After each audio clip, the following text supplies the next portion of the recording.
Reince Priebus tweeting out tonight, Donald Trump will be presumptive GOP nominee.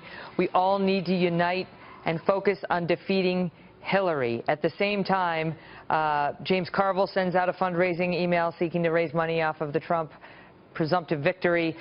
Hillary herself just sent out a fundraising tweet saying Trump is the presumptive GOP nominee. Chip in now if you agree we can't let him become president. And so what is the likely path ahead over the next 7 months? I mean, I know it's tough to say with Trump, but what do you anticipate happening here, Brit?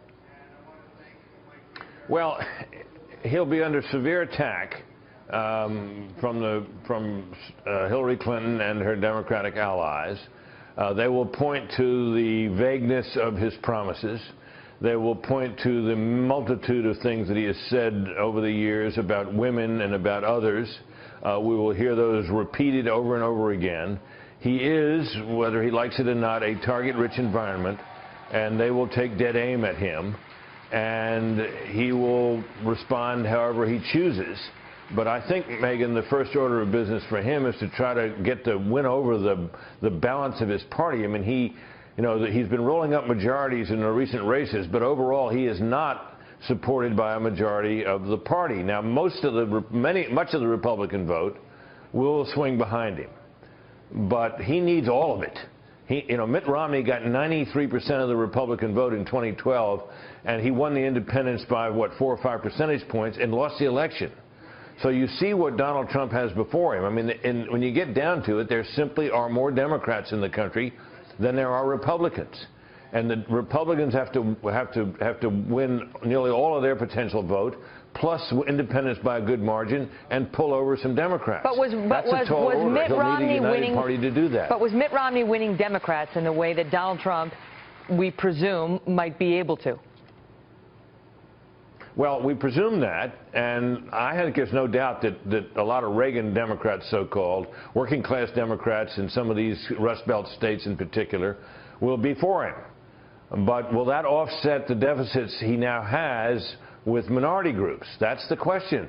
Barack Obama, running with a weak economy, and I think one that would not normally lead to re-election, won by cobbling together these extraordinary majorities among minority groups, African Americans in particular, and others. And I don't think Hillary Clinton will do that as well as he did, nearly as well. But she still will have the advantage. And, because he's so underwater with women and all the rest of it. So he'll need to pull the party behind him, and then he'll need to find a way to withstand the attacks, which are going to be severe, mount some of his own, and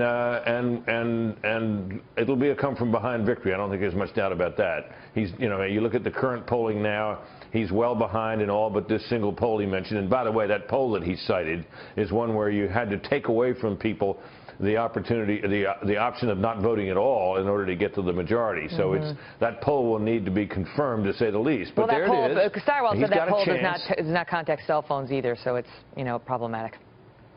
Well, we'll see. I mean, but there it is, and but it is, as I say, it is one of many, and all the others say the same thing. They show Hillary leading, so there you go. Now, she's a weak candidate. Right, without very high unfavorables. She's not trusted. Very high unfavorables, not as high as his, but very high. So, she's got work to do as well. I feel like the American people need to put on the steel armor and gird themselves for what's about to come between those two, assuming that, both races work out the way we think they're going to officially. Brit, thanks so much. Yeah, it won't be pretty, Megyn. Thank you.